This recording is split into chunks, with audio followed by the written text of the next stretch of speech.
What about the And they're the LNP, people though? that they don't The see in this. LNP say, the LNP in Queensland, they say that they don't support nuclear.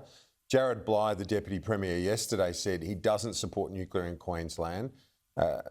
You've got Crisafulli this morning saying it, Leah Finocchiaro saying it in the Northern Territory. What's your message to the CLP and the LNP, who should be, you would imagine, on the same page as you when it comes to nuclear energy? They're not. Well, then what you are, if you don't support it and you do want sort of the path to zero emissions, then you're going to drive your economy in Queensland and Northern Territory into the dirt. It's just not possible. You just can't go forward. As I've said before, and I hear Peter saying it, you cannot run a full-time economy on part-time power.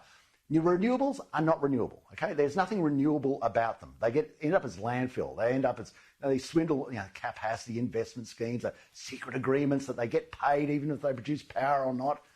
You can't run an economy on a swindle of intermittent power. You can have some, no doubt about it, but what they're doing is you just got to go talk to Keith. The physics of it is impossible. You have to have base load power. Okay.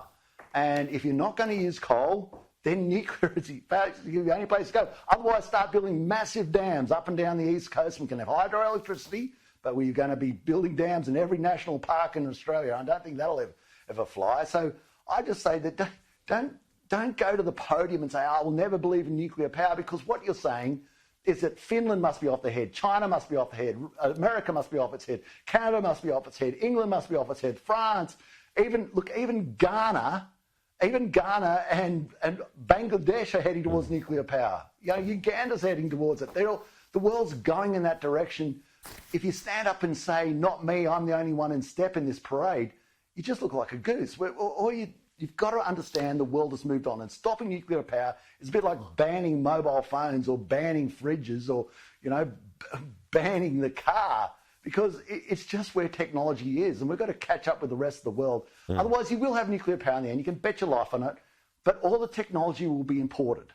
And yet again, we'll look and see the huge mistake, the huge opportunity we lost for the biggest paying jobs, for a great industry, which Australia could have been at the forefront of.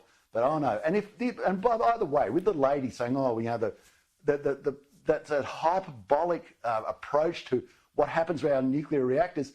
Well, we've got one bang smack in the middle of Sydney. There is a nuclear reactor in Australia. It's called Lucas Heights. It's in the geographic centre of Sydney. And though I might want to attain that some of the issues for some of the people and my political opponents might be attributable to that, it's not. It's not. And it's not actually hurting anybody. And every time you go past a hospital where it's got, where you've got nuclear medicine and X-rays, I don't see people walking away just wreathing on the lawns in agony. I mean, this is just rubbish. It's absolute rubbish, and shows Barnaby, the paucity of their argument and their lack of capacity to get anywhere. Barnaby, Joyce, all the best to you and your family for Christmas. Merry Christmas. Have a happy New Year. We'll see you to all you people in a month or so. There's the epistle of St. Barnaby. Merry Christmas. Happy New Year too. We'll see you soon.